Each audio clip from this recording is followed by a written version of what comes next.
Some of the most horrifying deaths in spaceflight history didn't happen in an instant. They happened over minutes, inside a machine that had already failed. 5 missions, 5 different points where a failure became impossible to escape. Vladimir Komarov knew his spacecraft was dangerous before he ever reached the launch pad. It was the first Soviet crewed flight in over 2 years, and the first since the death of chief designer Sergei Korolev. Engineers had logged more than 200 technical concerns about Soyuz 1 before April 23, 1967. Concerns overruled anyway, because the flight was timed to mark a political anniversary. Within hours of reaching orbit, one of the 2 solar panels failed to deploy. The capsule was losing power, tumbling. Its attitude control degrading by the orbit. Ground control ordered an early return. Komarov managed a working re-entry burn, but the descent module's main parachute simply failed to release from its container. To this day, investigators disagree on exactly why. The reserve chute deployed straight into the tangled lines of the first one, and after that, there was nothing left to slow the fall at all.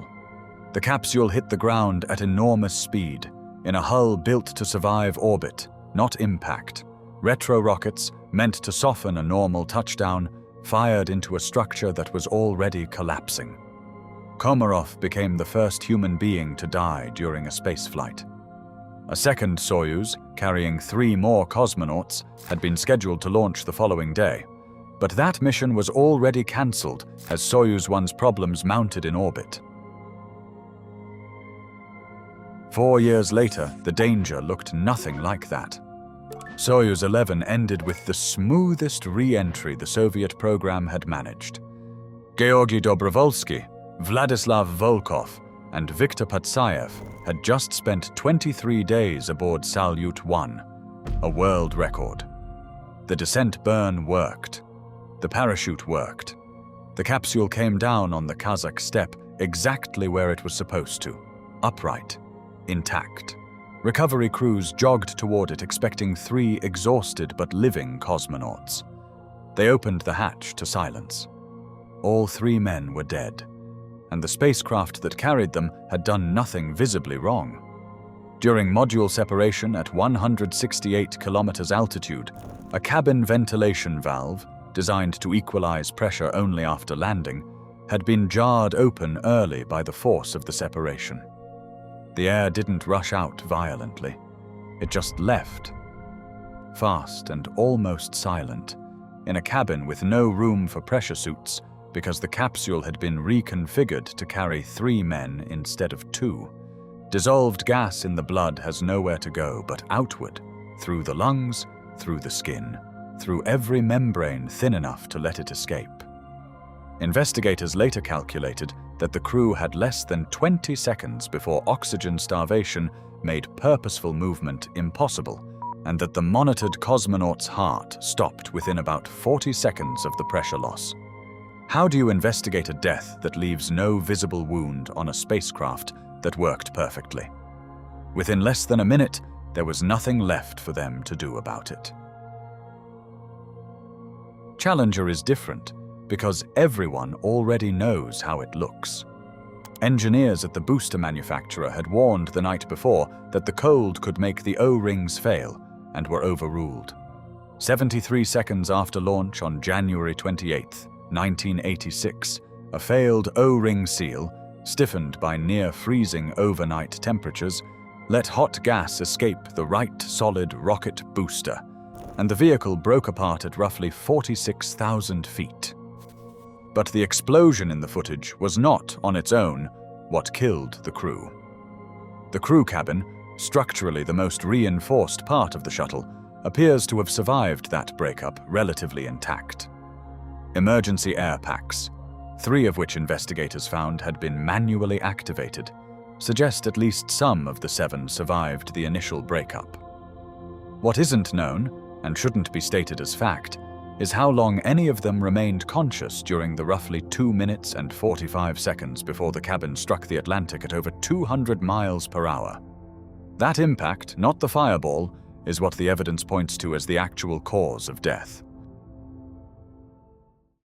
Columbia's final window didn't last minutes. It lasted 16 days. At launch on January 16, 2003, a piece of foam insulation broke off the external tank and struck the leading edge of the left wing. A week in, ground control emailed the crew a video clip of the impact and told them not to worry. The same thing had happened before without consequence. What nobody knew was what the impact had actually done inside the wing. Engineers had separately asked for satellite imagery to check for exactly that kind of damage. The request was treated as a low-priority engineering concern, and no images were ever taken. For over 2 weeks, the mission looked ordinary. The crew ran experiments, ate meals, spoke to their families. How do you warn someone about a wound nobody can see or measure? On February 1st, during re-entry, superheated plasma, gas compressed to over 3,000 degrees Fahrenheit by the shuttle's speed of roughly 18 times the speed of sound, found the breach and poured directly into the wing's interior, hot enough to soften the aluminum structure holding it together from the inside. Sensor after sensor began failing in sequence as the wiring behind them simply burned away, one after another, until the wing itself gave out. At around 200,000 feet, the wing lost structural integrity, and the vehicle broke apart. For 16 days, the crew had lived and worked inside a spacecraft carrying damage that would become catastrophic the moment it tried to come home. They just didn't know it. Michael Adams had no wing to lose. It was his 7th flight in the X-15 program, and the only one in 199 flights that ended in a pilot's death. On November 15, 1967, X-15 pilot Adams pushed his rocket plane to just over 266,000 feet, the edge of space by the Air Force's own definition. During the climb, an electrical disturbance degraded parts of the aircraft's controls and displays, and the aircraft drifted 15 degrees off heading without Adams correcting it. Investigators could never fully separate distraction, misread instruments, and possible vertigo, several factors compounding at once. In the thin air above 200,000 feet, there's barely enough atmosphere to feel a mistake like that. It doesn't punish you. It waits. Descending, the X-15 hit denser air still yawed sideways to its direction of travel and entered a Mach 5 spin.